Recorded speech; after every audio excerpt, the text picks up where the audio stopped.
सुप्रभात विद्यार्थियों, मध्यकालीन भारतीय इतिहास की कक्षा में आपका हार्दिक स्वागत। मैं डॉक्टर इकबाल से आचार्य इतिहास भाग राजकीय महाविद्यालय झालावाड़।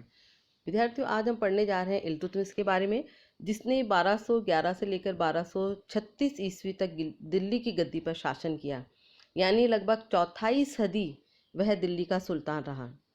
बात करते हैं दिल्ली सल्तनत की स्थापना में इल्तुतमिश की योगदान के बारे में।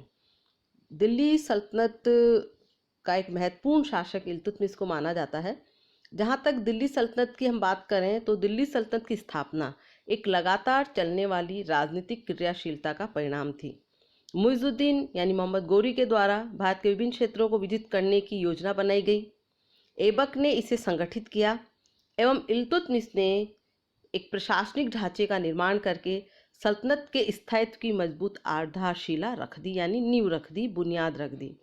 सल्तनत की स्थापना के लिए इल्तुतमिश ने एकता प्रणाली एवं चालीसा दल का गठन किया, मुद्रा व्यवस्था में सुधार किए, सफल विदेश नीति लागू की, राजत्व की प्रतिष्ठा को पुनर्स्थापित किया और गजनी से दिल्ली राज्य के, जो गजनी का तुर्की राज्य था और दिल्ली का जो तुर्की राज्य था, उनमें संबंध विच्छेद जैसे कार्य किए।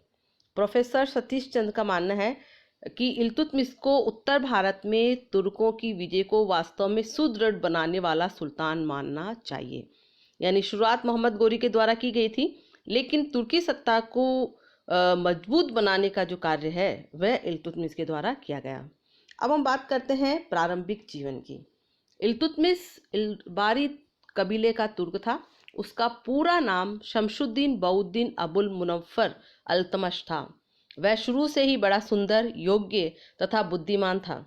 अतः उसके भाइयों ने ईर्ष्यावश उसे एक सौदागर को बेच दिया था।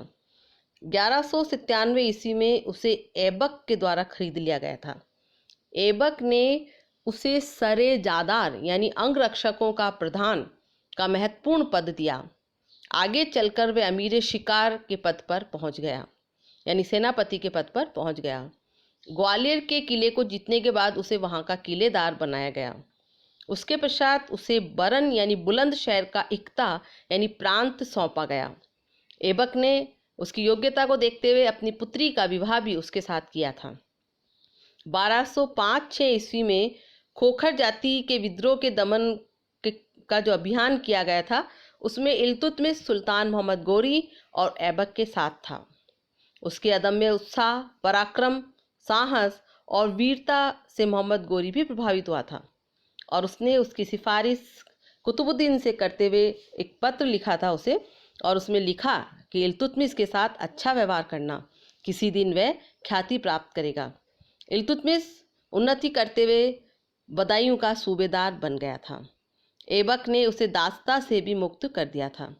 इन्हीं कारणों से 1211 ईस्वी में अमीरों ने उसे दिल्ली में कुतुबुद्दीन की खाली गद्दी पर बैठाया। 1210 ईस्वी में जब कुतुबुद्दीन ऐबक की मृत्यु हो गई, उसके बाद कुछ समय के लिए उसका पुत्र आराम शाह लाहौर में गद्दी पर बैठा। लेकिन दिल्ली के जो अमीर थे, उन्होंने इल्तुतमिश को जो है सही व्यक्ति माना जो कि दिल्ली की गद्दी का उत्तराधिकारी बन सकता था। अतः उन्होंने उसे गद्दी पर बिठा दिया। 1211 ईस्वी में उसने ऐबक के पुत्र आराम शाह को जूद के मैदान में पराजित किया और उसका वध कर दिया। अब वह पूरी तरह जो है निर्बाध तरीके से गद्दी पर बैठ सकता था। लेकिन इल्तुतमिश गद्दी पर बैठा विद्यार्थी, उस समय दिल्ली की गद्दी कोई बहुत ज़्यादा सुरक्षित नहीं थी। उसके सामने बहुत सारी कठिनाइयाँ थी। तो हम बात करते हैं इल्तुतमिश की प्रारंभिक कठिनाइयों के बारे में। इल्तुतमिश ने ऐबक से एक आरक्षित सिंहासन और छोटा सा राज्य प्राप्त किया। Doctor A.L. श्रीवास्तव के अनुसार जिस समय इल्तुतमिश गद्दी पर बैठा, दिल्ली का अस्तित्व लगभग नष्ट हो चुका था।